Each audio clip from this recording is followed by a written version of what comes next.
Hey everyone, this is Toronto Joe here for another episode of Challenger Approaching with a very special guest, Liquid Ken. How's it going, man? Good. Pleasure to meet you. Pleasure to meet you as well. Now, I wanted to ask you, you were one of the most dominant, if not the most dominant player in Melee for a long period of time. And now you're coming back. How have you been able to catch up to the metagame, and what are the challenges that you've experienced in order to catch up to the modern day player? I think I've been playing competitively ever since Team Liquid recruited me for about a month and a half, 2 months now. This is my first national ever since I came back to the scene.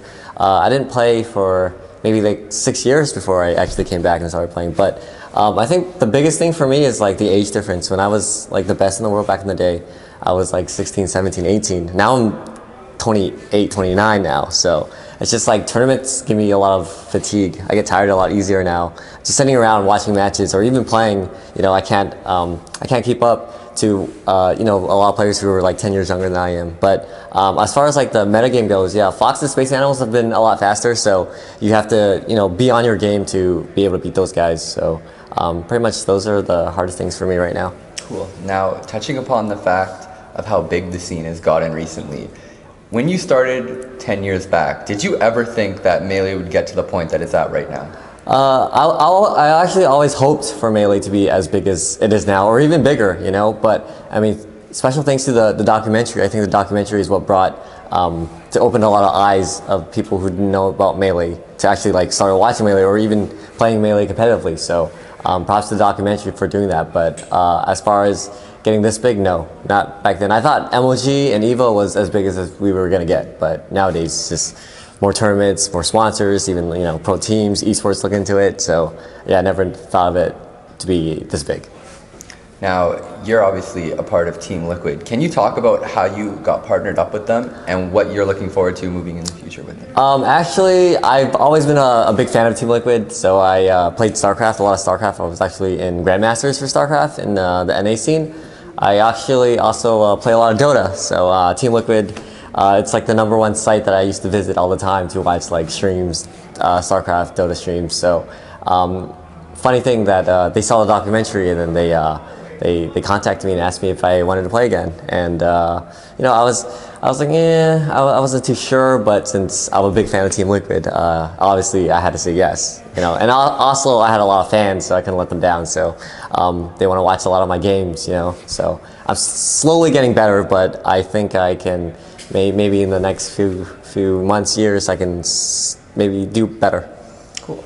Now, what are your goals now that you've come back into the scene? What are you aiming for? Obviously, I want to win, but I want to play Marth and Marth only, and do, you know, maybe win a national, win a, you know, international tournament with Marth. So that's my biggest goal right now, to win a national with Marth. Cool. How did you go about picking Marth? Why is Marth your favorite character? I don't know.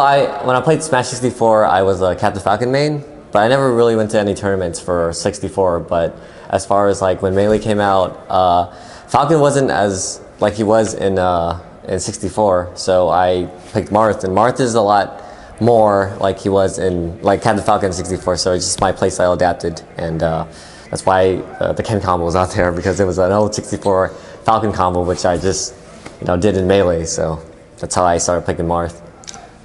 Doubles in Melee has been a hotly debated topic. Some people think that it's on the way out, it's sort of declining.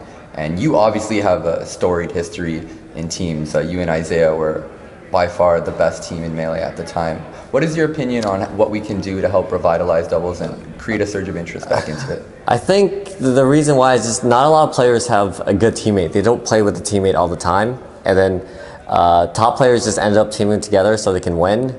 I mean, but then that's the difference between teams, actually. Like, if you have a really good partner and you play with each other all the time, and you actually go to national stuff, your team could, you know, be top players. You know, it's just, you have to have good synergy in teams, and that's the thing about teams. Like, you just have to play a lot together and know what your opponent's doing. As long as you have, like, if you know what your teammate wants you to do and you do it, and then he, you know, he does it, and you have good synergy, then you can overcome like most of the top players. Like, so I feel like that's the problem with teams. Like, people don't explore enough. They don't know any team combos. They just they don't want to rely on anybody else but themselves, so they'd rather play singles. But I feel like teams is a lot of fun to watch, a lot of fun to play. But I don't know how the rest of everybody else views it. So Now, my last question, and it's the biggest one.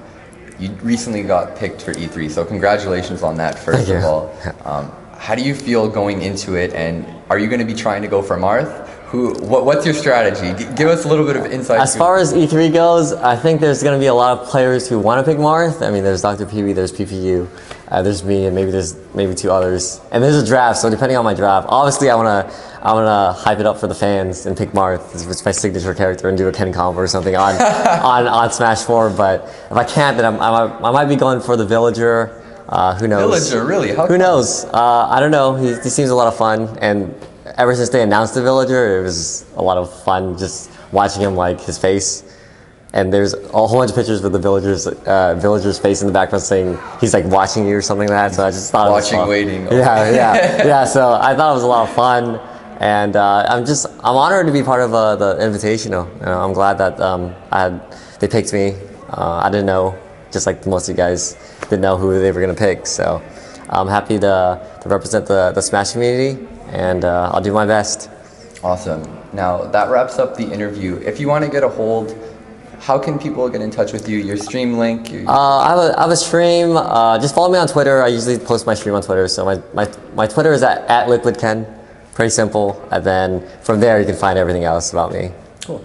So yeah, that wraps up the interview with Ken at SKTAR 3. Thank you so much for the interview, Matt. All right, no problem. Best of luck at the Invitational. Hopefully you get smart. Yeah, I hope everyone will be watching. Will do. Take care, guys. Peace out. All right.